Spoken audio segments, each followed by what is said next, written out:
Ну и в завершении выпуска фестиваль оркестров прошел в Алдане. В этом году организаторы посвящают масштабный концерт Василию Андрееву, основателю первого великорусского оркестра.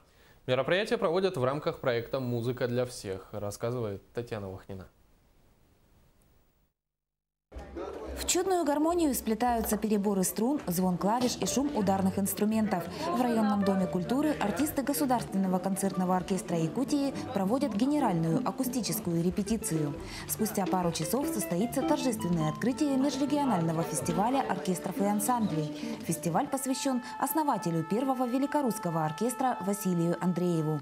Этот фестиваль рожден был в 1996 году, вот уже 20 лет, как на этой сцене мы проводим такое значимое событие.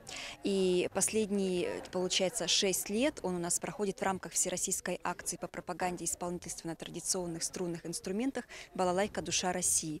Межрегиональный фестиваль проводится в рамках реализации проекта «Музыка для всех» и всероссийской акции «Балалайка. Душа России» по пропаганде исполнительства на народных инструментах. Под своей сенью фестиваль собрал в Алдане сольных исполнителей и музыкальные коллективы со всей страны.